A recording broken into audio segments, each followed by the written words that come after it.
আধার কার্ডের মাধ্যমে টাকা তুলছেন, আপনি কোনো এইপিএস আইডি নিয়ে আপনি আধার কার্ডের মাধ্যমে টাকা তুলছেন, তাহলে কিন্তু এই ভিডিওটা আপনার জন্য। কারণ এই ভিডিওতে আপনাদের বলবো যে আপনি আধার কার্ডের মাধ্যমে টাকা তুলছেন, তো আপনি অনেকগুলি বিষয় কিন্তু আপনাকে খেয়াল রাখতে হবে। যদি এই বিষয়গুলি আপনি খেয়াল যদি না রাখেন, তাহলে কিন্তু আপনার সঙ্গে অনেক রকম ঝামেলা হতে পারে। ঠিক আছে, কাস্টমার এসে আপনার দোকানে ঝামেলা করতে পারে, অথবা অন্য কোনো বিভিন্ন রকম সমস্যা কিন্তু আপনি পড়তে পারেন। সেই জন্য যারা যারা বর্তমানে কিন্তু সাইবার ক্যাফে বিজনেস করছেন এবং বর্তমানে একটি এইপিএস আইডি নিয়ে মানুষজনের টাকা তুলছেন, অথবা যারা সিএসপি আইডি নিয়ে কাজ করছেন, তাদের জন্য কিন্তু এই ভিডিওটি অবশ্যই কিন্তু গুরুত্বপূর্ণ। কারণ এই ভিডিওতে আপনাদের পুরো স্টেপ বাই স্টেপ কয়েকগুলি পয়েন্ট কথা বলবো। সেই পয়েন্টগুলি যদি আপনি খেয়াল রাখেন, অথবা যদি সেই পয়েন্টগুলি আপনি মেনে চলেন, তাহলে কিন্তু আপনার দোকানে কোনো রকম ঝামেলা হবে না, অথবা আপনি কোনো রকম প্রবলেম অথবা সমস্যা কিন্তু পড়বেন না। কিন্তু যদি এই বিষয়গুলি আপনি খেয়াল যদি না রাখেন, তাহলে কিন্তু আপনার সঙ্গে অনেক রকম কিন্তু ঝামেলা হতে পারে, অথবা আপনার সঙ্গে অনেক রকম প্রবলেম হতে পারে। তো অনেক ক্ষেত্রে পুলিশও কিন্তু আপনার দোকানে কিন্তু আসতে পারে। সেই জন্য কিন্তু এই বিষয়গুলি অবশ্যই কিন্তু আপনি খেয়াল রাখবেন। তো এই পয়েন্টগুলি কি কি বা এই বিষয়গুলি কি কি সেটা জানার জন্য ভিডিওটা প্রথম থেকে শেষ পর্যন্ত অবশ্যই দেখবেন মনোযোগ সহকারে। এবং আমাদের চ্যানেলে প্রথমবার ভিড় করতে গেলে আমাদের চ্যানেলটিকে সাবস্ক্রাইব করে রাখুন এবং পাশে বেল আইকনটিকে অন করে রাখুন, কারণ আমরা এরকম রিলেটেড নিত্য নতুন ভিডিও নিয়ে আসি। তো চলুন আজকে ভিডিওটা শুরু করা যাক। তো সবার প্রথম আপনাদের যেটা বলবো সেটা হচ্ছে পোস্টার। তো দেখুন, আপনি যে আধার কার্ডের মাধ্যমে টাকা তোলেন, তার কিন্তু অবশ্যই সার্টিফিকেট কিন্তু একটা আপনার দোকানে মারিয়ে রাখবেন। এবং সঙ্গে আপনি কি করতে পারেন, আপনি যে আধার কার্ডের মাধ্যমে টাকা তোলার পর কোনো কারণ যদি কেটে যায়, তো 6 থেকে 7 দিন ওয়েট করতে হয়। সেই যে কথাগুলো সেটাতে একটা প্রিন্ট আউট করে আপনার দোকানে কিন্তু অবশ্যই রাখবেন। সেক্ষেত্রে আপনার সুবিধাটা কি হবে, যখন কোনো কারণ যদি কেউ যদি কোনো কারণে টাকাটা কেটে যায়, তো সে যদি প্রবলেম করার চেষ্টা করে, তখন তো তাকে বলবেন যে আমার দোকানে কিন্তু আগে থেকেই পোস্টারটা মারানো আছে, সেখানে দেখে নিতে পারেন। তো সেই কথা কিন্তু তাকে বলতে পারেন। ঠিক আছে, তো তারপরে বলবো যে খাতা। আপনি কিন্তু অবশ্যই টাকা তোলার একটি খাতা কিন্তু অবশ্যই করবেন। কারণ টাকা তোলার পর আপনি যে কত টাকা তুললেন, কার টাকা তুললেন, তার ডিটেলস লিখবেন এবং কিন্তু তার সিগনেচার কিন্তু অবশ্যই কিন্তু করিয়ে নেবেন। ঠিক আছে, এই বিষয়টা আপনি একটু খেয়াল রাখবেন। তারপরে বলবো রিসিভ। অনেকে কি করে যে টাকা তোলার পর তাকে বলে দিল যে আপনার অ্যাকাউন্টে এত টাকা আছে, এমন কিন্তু করবেন না। তো সেক্ষেত্রে আপনার কিন্তু প্রবলেম হতে পারে। সেই জন্য কিন্তু অবশ্যই একটা রিসিভ প্রিন্টার কিন্তু আপনার দোকানে রাখবেন এবং সেই রিসিভ প্রিন্টার থেকে আপনি একটা রিসিপ্ট কিন্তু অবশ্যই তাকে দিয়ে দেবেন। কারণ রিসিপ্ট ছাড়া কোনো টাকা তোলা উচিত না। ঠিক আছে, রিসিপ্ট কিন্তু অবশ্যই কিন্তু দিতে হবে। ঠিক আছে, বোঝা গেল। এরপরে যে পয়েন্টটা বলবো সেটা হচ্ছে আপনার লিঙ্ক যদি না থাকে, তারা তো টাকা তোলার চেষ্টা করবেন না। কারণ যারা ব্যাংকের সিএসপি চালায় তারা কিন্তু বুঝতে পারে যে কখন লিঙ্ক আসে বা কখন লিঙ্ক জ্বলে যায়, তা কিন্তু বুঝতে পেরে যায়। কিন্তু এই পেজ যারা কিন্তু আধার কার্ডের মাধ্যমে টাকা তোলেন, তারা কিন্তু বুঝতে পারেন যে কখন লিঙ্ক আসে বা কখন লিঙ্ক চলে যায়, তারা তো বুঝতে পারে না। সেই জন্য তো অনেক ক্ষেত্রেই অনেক মানুষ কিন্তু টাকাটা কেটে যায় বেশি পরিমাণে। তো সেই ক্ষেত্রে আপনি কি করবেন, যখন কিন্তু আপনার কারোর টাকাটা কোনো কারণে ফেল হয়ে যাবে লিঙ্ক না থাকার জন্য, তো সেবেলা কিন্তু আপনি টাকাটা তুলবেন না। আপনি কিন্তু বিকালে তুলুন, কোনো প্রবলেম নেই। কিন্তু সকালে যদি কোনো কারণে টাকাটা ধর 10টার দিকে আপনি টাকাটা তুলেছেন, টাকাটা কোনো কারণে ফেল হয়ে গেছে লিঙ্ক না থাকার জন্য, তাহলে কিন্তু সকালবেলাটা আপনি কিন্তু তোলার চেষ্টা করবেন না। যদিও তোলেন তাহলে কিন্তু খুব কম অ্যামাউন্টের, ধরো 500 টাকা 700 টাকা কারো তুললেন, কিন্তু বেশি অ্যামাউন্টের টাকা কিন্তু তুলবেন না। ঠিক আছে, এই কথাটা মাথায় রাখবেন। তো তারপরে বলবো যে একবার টাকা তুলবেন। ঠিক আছে, ধরুন আপনি একজন এসেছে, সে বলে আমাকে চেক করুন, চেক করার পর দেখে আপনি কিন্তু তারপরে টাকা তুলবো। ঠিক আছে, তো তাকে বলবেন যে আপনি হয় চেক করুন অথবা আপনি টাকা তুলুন, কত টাকা তুলবেন আপনি বলুন, সেটা কিন্তু তুলে দেবেন। যখন আপনি চেক করার পর পুনরায় আপনি টাকাটা তুলছেন, তখন কিন্তু ফেল হওয়ার চান্সটা কিন্তু বেড়ে যায়। সেই জন্য কিন্তু যে কোনো একবার আপনি ট্রানজেকশন করবেন। ঠিক আছে, হয় আপনি টাকা তুলুন অথবা আপনি টাকাটা চেক করুন।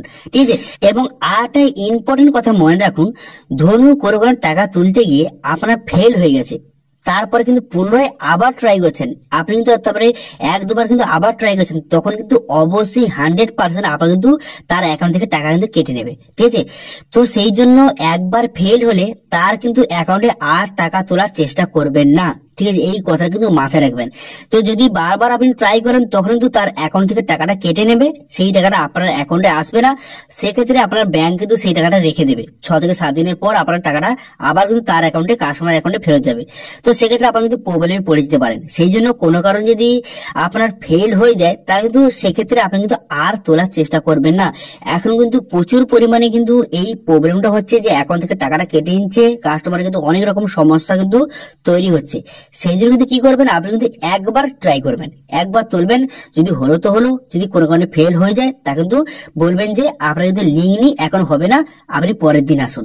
ঠিক আছে, এটা কিন্তু বলে দেবেন। ওকে, এবার ধরুন আপনার কোনো কারণে টাকাটা তার অ্যাকাউন্ট থেকে কেটে গেছে, আপনার অ্যাকাউন্টে আসেনি, তখন তো কাস্টমার আপনার দোকানে এসে ঝামেলা করছে। তো সেক্ষেত্রে আপনি কি করতে পারেন, তো সেক্ষেত্রে বলবেন যে এটা কিন্তু ব্যাংকের কিন্তু রুল আছে, সেক্ষেত্রে আপনি প্রথম পোস্টারটা দেখে দেবেন যে এইভাবে কিন্তু টাকাটা কেটে নেওয়ার পর 3 থেকে 4 দিন বা 7 দিনের মধ্যে আপনার অ্যাকাউন্টে কিন্তু টাকাটা চলে যায়। তো সেটা আপনাকে তাকে বুঝে বলবেন। এবার যদি কোনো কারণে আপনার আশেপাশে এলাকার কোনো যদি মানুষ হয় এবং যদি সে যদি তার ইমার্জেন্সি টাকাটা প্রয়োজন, তো মানুষেরও কোনো ইমার্জেন্সি টাকাটা প্রয়োজন যদি কোনো কারণে থাকে, তো সেক্ষেত্রে আপনি কি করবেন, ধরুন সে 5,000 টাকা তুলেছে, তার ইমার্জেন্সি এখন 1,000 টাকা লাগবে, কোনো কারো কাউকে দিতে হবে বা কোনো যে কোনো প্রবলেম থাকতে পারে। তো যদি কোনো কারণে ইমার্জেন্সি টাকা যদি কারোর লাগে, তাহলে আপনি কি করবেন, তার কিন্তু ব্যাংক অ্যাকাউন্ট এবং আধার কার্ড নিয়ে আপনি কিন্তু তাকে 1,000 টাকা দিতে পারেন। না হলে যদি কোনো বড় রকম যদি সমস্যা হয়ে যায়, তখন কিন্তু যার আপনি টাকাটা তুলেছেন, যার কিন্তু অ্যাকাউন্ট থেকে টাকাটা কেটে নিয়েছে, সে কিন্তু চারদিকে সবাইকে বলে বেড়াবে যে আপনার যে এই দোকানে গিয়ে আমি টাকাটা কিন্তু আমার অ্যাকাউন্ট থেকে তুলে নিয়েছে, বা এরকম কিন্তু বিভিন্ন রকম সমস্যা কিন্তু হতে পারে। তখন তো আপনার দোকানের ইমপ্রেশনটা খারাপ হতে পারে। সেই জন্য যদি কোনো কারণে টাকাটা কেটে যায়, তা কিন্তু বুঝিয়ে বলবেন, এবং যেই টাকাটা তার প্রয়োজন, ধরুন 5,000 টাকার মধ্যে তার 1,000 টাকা এক্ষুনি প্রয়োজন, তাকে কিন্তু 1,000 টাকা দিয়ে দেবেন এবং তার ব্যাংক অ্যাকাউন্ট এবং অরিজিনাল আধার কার্ড আপনার কাছে রেখে দেবেন। তারপর যখন টাকাটা ঢুকবে তখন কিন্তু আপনার টাকাটা তখন আপনি ম্যানেজ করে নেবেন, নিয়ে নেবেন তখন। তো এই বিষয়গুলি আপনি কিন্তু খেয়াল রাখবেন। এই বিষয়গুলি যদি আপনি খেয়াল রাখেন, তাহলে কিন্তু আপনার দোকানে কোনো রকম ঝামেলা অথবা কোনো রকম সমস্যা কিন্তু হবে না।